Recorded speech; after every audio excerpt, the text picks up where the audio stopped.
Welcome to the Minor Consult, where I speak to the leaders shaping our world in diverse ways. Today, I'm joined by Darren Walker, whose visionary leadership as president of the Ford Foundation has guided the social justice nonprofit for nearly a decade. Darren's story is one of perseverance and an unwavering pursuit of justice. I'm excited to discuss his career journey and vision for 21st century philanthropy. Darren, welcome. It's great to see you. Thank you, Lord, for the invitation. Darren, today you're one of the world's most influential people, as noted by Time Magazine, Rolling Stone Magazine, Ebony, and many others. But you started out with modest means. You were born in a charity hospital, and you grew up in a small town in segregated Texas. Could you tell us about your childhood and how your background has informed your worldview and your leadership? Well, thank you, Lloyd, and I'm not really sure those recognitions amount to a hill of beans, but I'm flattered nonetheless and happy to be a part of your program.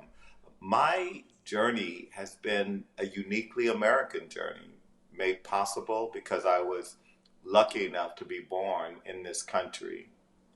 And even though I was born to very humble means, my mother had me in a charity hospital in a rural part of Louisiana. I never knew my father. As a young person, I was raised in East Texas, in rural Ames, Texas, population 1,200.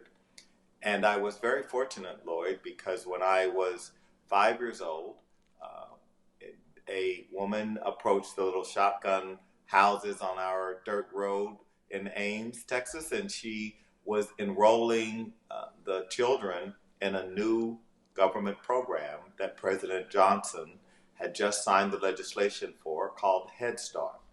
So I was lucky enough to be in the inaugural class in the summer of 1965 in Head Start, and it really was my Head Start. And I feel like on so many levels, my journey is punctuated by generosity, private philanthropy, and a government that believed in the human potential of every boy and girl in America. And so I was very fortunate. I felt like, in spite of my circumstances, I felt like my country was cheering me on, that America wanted me to win. And so I was able to, because of those inputs, get on the mobility escalator and ride it as far as my energy and my passion and ambition could take me. And Darren, after earning 2 bachelor's degrees and a law degree from the University of Texas, you practiced law in New York and you were an investment banker, but you pivoted to the nonprofit world after a decade. What made you decide to make this career move? Well, growing up poor, one of the things that happens to you is you realize that as an adult, your aspiration will be to never be poor again. There is something traumatizing about being a young boy and waiting for your mother to pick you up after school, after debate, and her not showing up because her car has been repossessed. Or coming home and having the phone turned off because she couldn't pay the phone bill.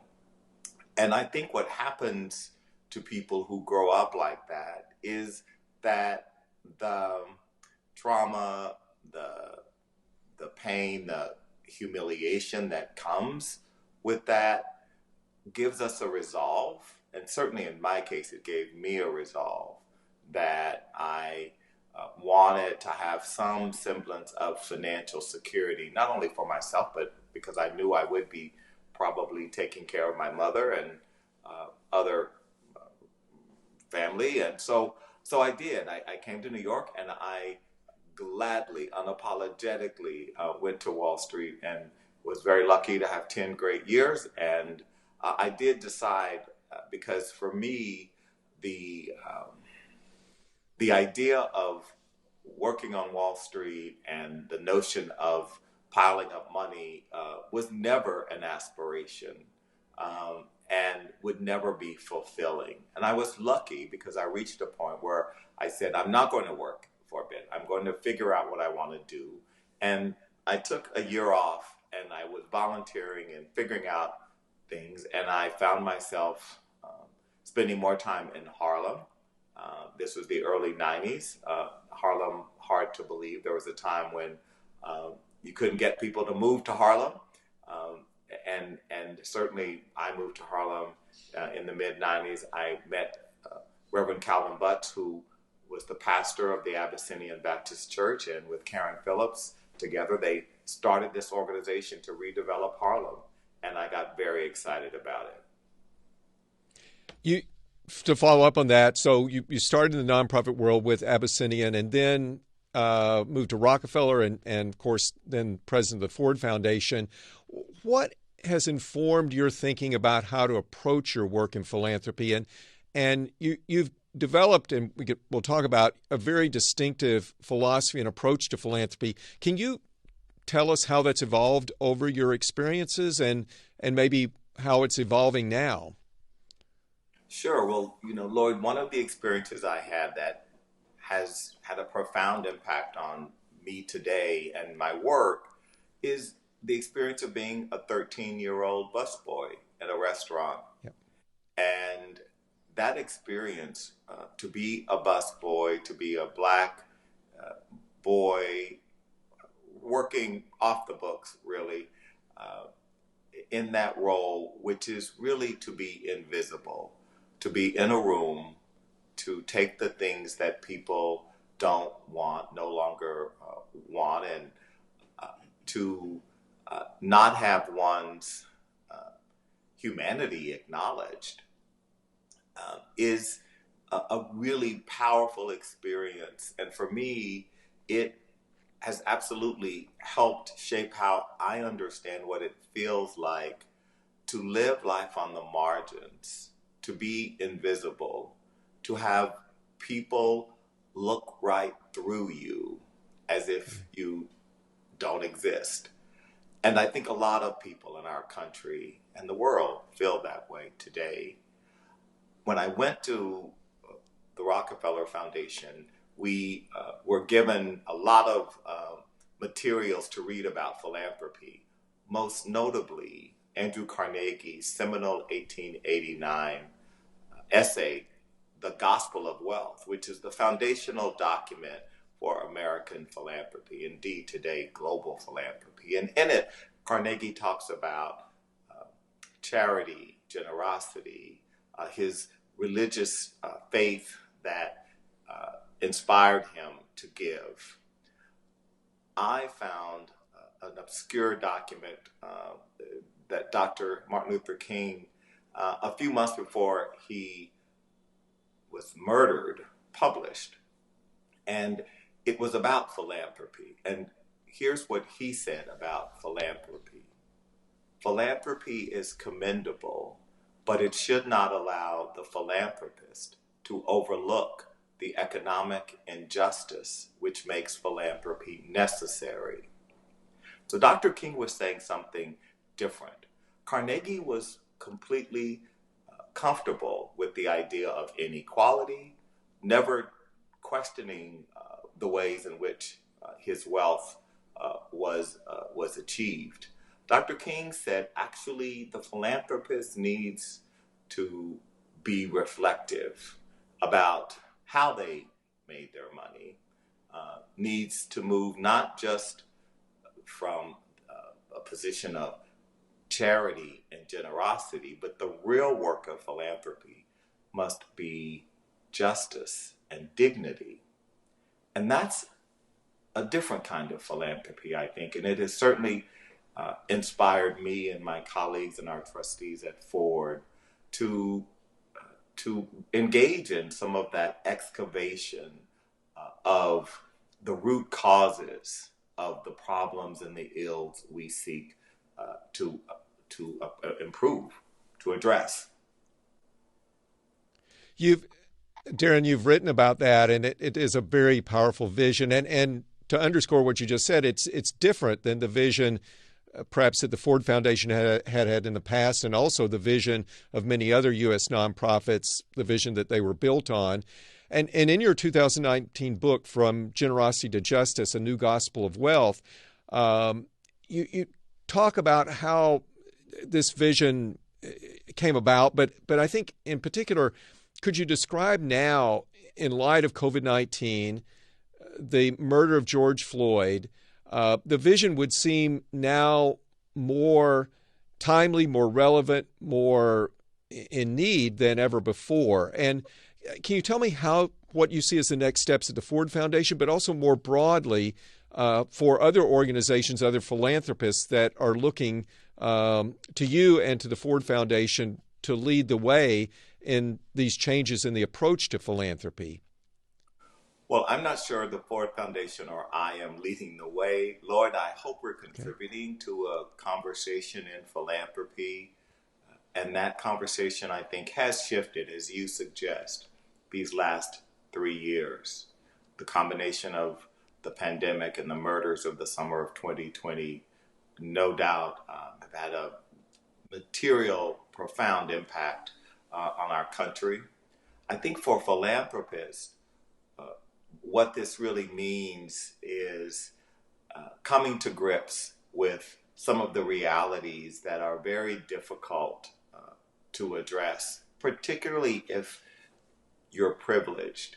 If the very systems and structures in this country, our economic system, our education system, our housing system, if these systems have benefited you, it's hard to come to grips with the ways in which they have disadvantaged others.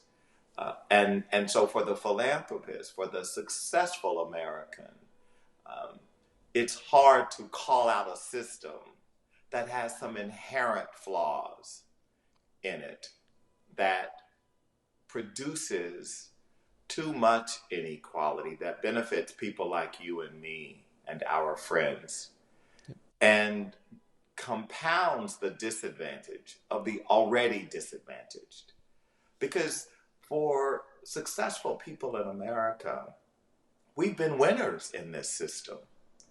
During the pandemic, when so many Americans were hurting, when essential workers were at risk every day and being paid low wages, we were doing better. I mean, most of us, when I mean us, I mean people like you and me and people in positions like you and me, we came out better economically, financially on the other side of the pandemic than before. And so there is something that philanthropy should be doing to question the system, not to tear the system down. I'm a capitalist. I believe there's no better way to organize an economy, an economic system than capitalism. But I also believe the kind of capitalism we're seeing in America today is not producing the kind of shared prosperity we need and the kind of shared prosperity and social mobility that has made our democracy so strong, that has made America a beacon for the world. And we're going to become just another unequal country. We'll be joining the ranks of Latin American countries and countries in South Asia and in other parts of the world, countries that we used to pejoratively call third world countries, where inequality, where systems for the wealthy were set apart from the systems for the poor, and where the wealthy live behind gated communities and the rest of society lives and fends for themselves. That's not America. And that's certainly not the country that I love and the country that has inspired so many people around the world. Darren, I've always learned from, benefited from your writings, and I want to commend in particular an essay to our listeners, an essay you wrote and was published in the New York Times on July 4th of this year. And I wanted to read two sentences. First of all, everyone should read this essay, in my view. It's profoundly impactful, and it relates to the topics you were just discussing. But two sentences in particular that I wanted to read, and maybe if you could comment on a bit further. One, our founders bequeathed to us something radical, something unprecedented, the tools with which to build a multiracial, multi-ethnic, pluralistic democracy that extends the privilege of American identity to all. And then the second quote that I wanted to call to our readers, our listeners' attention is, the road to enduring justice runs through reconciliation, and the road to reconciliation runs through truth. Can you talk about how you compose this essay? Again, it's incredibly powerful and meaningful, and I think it directly addresses these points of convincing those of us who have the American privilege to look at our system differently and with a new eye and a new commitment to changing the system that has benefited us but has not benefited many others. Can you give some background to that and sort of where you see what you talk about in the essay going from here? Well, I was motivated to write that piece in anticipation of July 4th, a holiday that we revere, and I certainly reflect on with great pride and gratitude that this country was created and that this nation, which is an experiment, a radical idea, the idea that a nation, a democracy could exist made up of so many different races, religions, experiences, backgrounds, histories could come under one nation, one national idea, was a radical idea, an experiment. And what I worry about is that, and this is not just a privilege and a non-privilege, too many Americans, both the left and the right, seem to be unwilling to hold the complexity of our history, the richness of it. And what I mean by that is we create and live in these binaries. So I reference the founding fathers because I do believe that our founders were brilliant geniuses. They crafted documents that, while flawed, were indeed the foundations for what has been the greatest democracy the world has ever known. But they were also flawed men. And there is no doubt they were human beings with the foibles and the egos and greed and narcissism and all the things that we humans possess. And I'm able to hold both of those narratives. Thomas Jefferson, yes, he was a slave holder. Yes, he wrote some very odious things in the notes on the state of Virginia. But he also said to his friend Samuel DuPont, the work of America is to build a just nation. So I want to hold Jefferson to his words. And so I'm able, my hope has been that more of us can, as Americans, as we celebrate our collective identity, yes, I am a Black gay man. And that identity is something that I live with and am proud of. But the identity I am most proud of is that of being an American.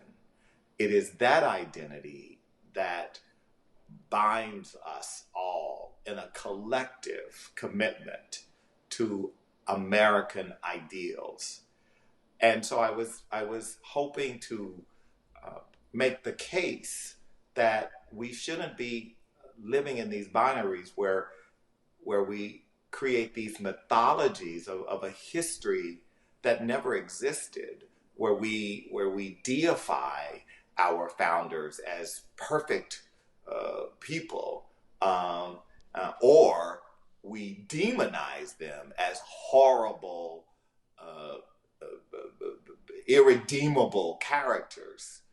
Both of those are wrong, and we need to be able to embrace the good and the bad, and understand that from that we can, as a country, we've got the makings to potentially continue to live, and I think together. And I think the question of this idea of the road to truth. I mean, we're not going to get to reconciliation without truth, and we're not going to get to justice without empathy. And the problem is when we have leaders who simply behave in ways that dehumanize other human beings, that seek to create narratives about other human beings that question their humanity and their very sort of identity. That's not helping us as a nation. And it's not helping us as a nation to seek to live without facts.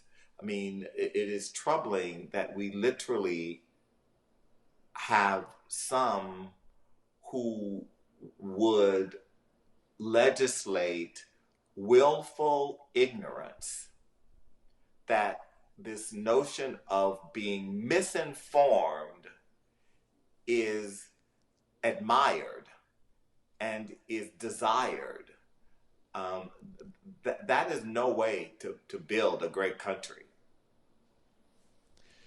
Darren, what are some of the milestones that you see on this path to reconciliation, on this path towards defining, acknowledging, and acting upon the truth? Because as you've pointed out, and you described so eloquently in the essay, it can fall off on either side, right? We fall off on the side of cynicism, which is that, yes, we've heard all this before, and yet the injustices that we've mentioned already and many others still exist. Or on the other side, which is that they never really existed, and we just should ignore the truths and live in ways that benefit our own individual interests or the interests of our individual identity groups. So navigating that path of truth towards reconciliation, it seems is becoming more and more challenging. And I'm just interested in your thoughts, your wisdom on how we identify and pursue that path. Well, I think it's important for us to be resolute in speaking about this as leaders. And I mean that 360. I worry about those who would say we have to teach history a certain way, that we have to delete things that make some of us uncomfortable. I also worry about a culture that also says on a university campus, we won't have diverse thought, even thought that might offend some, that must be prohibited. We have to be willing, from wherever we sit, whether we are progressives or conservatives or Christians or Jews or Muslims or atheists or whatever we may be, we have to be willing to have a set of principles that guide us framework that allows us to make decisions, to make assessments, to make judgments about what is appropriate and what is not. And of course, this is not easy. This is from where one sits. You can see the very issue dilemma from a different perspective and come out with a different answer. But at least to live at a time when especially our leaders, the people we look to, are doing all we can to build bridges, to understand that this country cannot sustain itself if our leaders can't model civility, can't do the things that our founders did, sit around the table with people you might have diametrically opposed views on, and engage in the problem solving, in finding solutions. And so for those of us who have a responsibility to lead organizations, to be engaged on these questions, I just think we've got to step up our game. And it's not easy because courage is discouraged today. What leader wants to step out into and speak about a fraught topic? Who wants to stand up and be counted when you know that the mob on Twitter can go after you and get you fired? Who wants to take on that kind of risk? And so I think we have to be prepared to speak about that and to be willing to engage in the ways and the things that do make us uncomfortable. Congressman John Lewis said that we have to get uncomfortable if we're going to make progress in this country, and especially we who have benefited the most from the bounty of this great country. Darren, what are some of the projects, programs, and activities at the Ford Foundation today that you're most excited about in terms of their impact on social justice and on the ideals that you've been speaking about in our discussion today?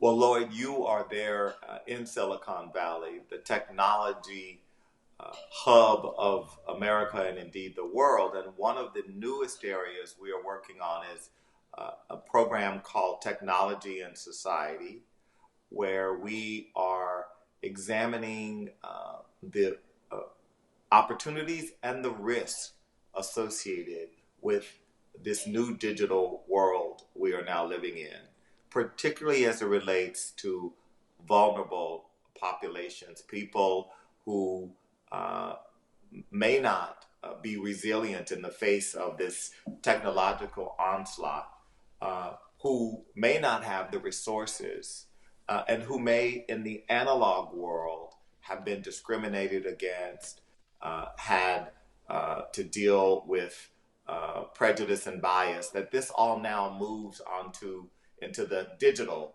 world. So we're investing a lot of resources into a new area called public interest technology, where we hope to get, as we did in the 1960s in creating the public interest law field, to create this new field of public interest technology where technologists, computer scientists, engineers, rather than going to work for Meta or Google, they say, I'm going to take my skills and capacities and work for government or work for an NGO, work for the Environmental Defense Fund or Planned Parenthood or whomever, because there's a lot of good that technologists can do in the public interest on behalf of communities, especially communities who are poor and vulnerable and often left out and left behind. Darren, lastly, there are two questions I like to ask all my guests who are successful leaders like yourself. First, what do you think are the most important qualities in a leader today? And for you, I'd say particularly in the nonprofit sector.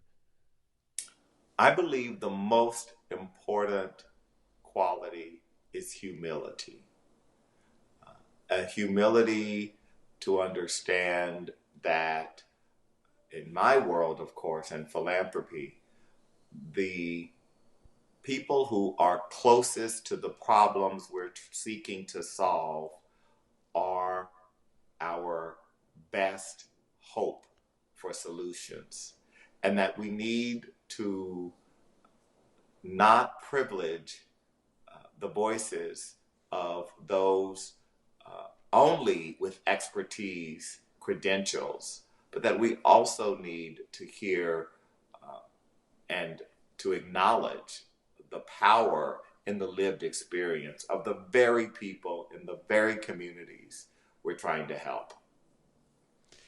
And what gives you hope for the future? I am reminded, Lloyd, of the poet Langston Hughes, who, a Black man in America in the 1930s, who lived a life marginalized, a great poet, a brilliant writer, but had to make ends meet however he could. But he believed in America, and he was hopeful for America. His great poem, Let America Be America Again, starts in the first stanza, let America be America again. America never was America to me. But he ends in the final stanza. He says, but oh yes, one day America will be. Now this was hope from a man who knew that in his lifetime he would not see justice or equality, and yet he believed in America. So I stand on the shoulders of men like Langston Hughes and women like Fannie Lou Hamer who knew they would never see justice and hope that someday a future generation would realize that. So for me, I have no reason to be anything other than hopeful. I reflect on that history, the people who came before me, the blood that was shed so that I could get on that mobility escalator. And so I'm grateful and hopeful because I live in America, because of the history of my people in this country and my belief in our future.